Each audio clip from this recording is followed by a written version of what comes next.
안녕하세요. 공정라디오 오늘의 DJ 공정소녀입니다. 오늘은 온라인 쇼핑몰이나 모바일 앱에서 소비자를 낚는 다크 패턴에 대해 알아볼 텐데요. 다크 패턴을 뿌리 뽑겠다고 불철주야 노력하고 계신 다크서클이 좀 내려온 담당 사무관님을 모시고 이야기 나눠보겠습니다.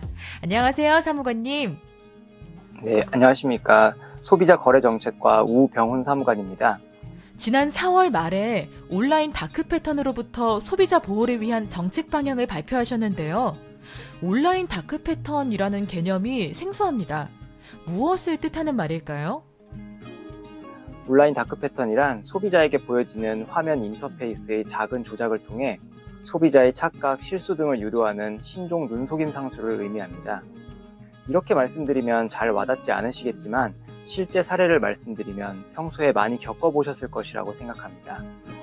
예를 들면 처음에는 무료로 체험기간을 주고 그 체험기간이 끝나면 미리 알려주지 않고 갑자기 결제가 된다거나, 가입할 때는 아이디와 비밀번호만 넣으면 간단히 끝나지만 탈퇴할 때에는 탈퇴 메뉴를 숨겨두거나 탈퇴 과정을 아주 복잡하게 만들어 탈퇴를 포기하도록 하는 경우 등이 대표적인 사례입니다.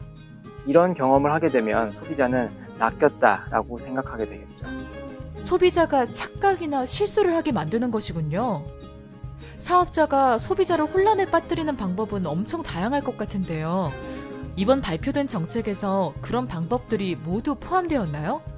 네, 이번에 발표한 내용은 다크 패턴을 크게 4가지 범주로 나누고 이것을 다시 세부적인 19개 유형으로 나누었습니다. 4가지 범주는 편취형, 오도형, 압박형, 방해형이라고 이름을 붙였는데요.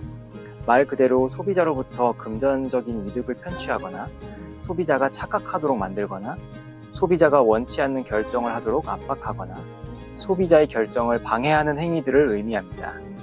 4가지 범주를 구성하는 19개의 유형은 최근 유행하고 있는 많은 다크 패턴 유형들을 대부분 포함하고 있다고 생각합니다. 이런 행위들을 지금 있는 법으로 처벌할 수는 없나요? 일부는 현행법을 적용할 수 있고 일부는 그렇지 않습니다. 공정위는 앞서 말씀드린 19개 유형 중에 소비자 피해를 일으킬 우려가 큰 13개 유형에 대해서 법적인 규율이 필요하다고 보았는데요. 그중 7개 유형은 지금도 현행법을 적용해서 시정할 수 있지만 나머지 6개 유형에 대해서는 적용할 수 있는 규정이 없는 상태입니다. 현행법을 적용할 수 있는 유형을 예로 들면 거짓 이용 후기를 작성해서 소비자를 유인한다거나 할인 정보를 소비자에게 거짓으로 제공하는 경우를 들 수 있습니다.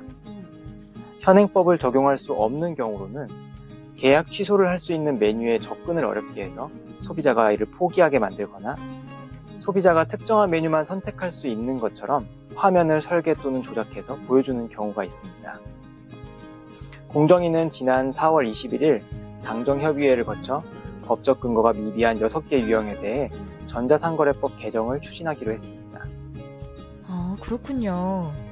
그렇다면 앞으로 다크 패턴 문제를 해결하기 위해 공정위가 어떻게 대응할 계획인지 말씀해주세요. 다크 패턴 같은 상술이 만연하게 되면 소비자들은 원치 않는 상품이나 서비스를 이용하는 피해를 입게 되고 소비자는 낚였다는 불쾌감과 함께 사업자 또는 온라인 거래 전반에 대해서 불신을 갖게 될 것입니다. 사업자들도 단기적으로는 이득을 얻을 수 있을지 몰라도 장기적으로는 시장 자체에 불신이 쌓이게 되어 악영향이 있을 것으로 생각합니다. 공정위는 이런 상술로 인해 더 이상 소비자 피해가 발생하지 않도록 법 개정 외에도 사업자와 소비자가 참고할 수 있는 가이드라인을 만들어서 배포하고 다크 패턴을 많이 쓰는 사업자가 누구인지, 어떤 유형의 다크 패턴이 많이 사용되는지 그 실태를 조사해서 소비자 여러분께 제공할 계획입니다. 그럼 다음에도 여러분이 궁금해하시는 소식으로 돌아올게요. 지금까지 우병훈 사무관이었습니다. 안녕.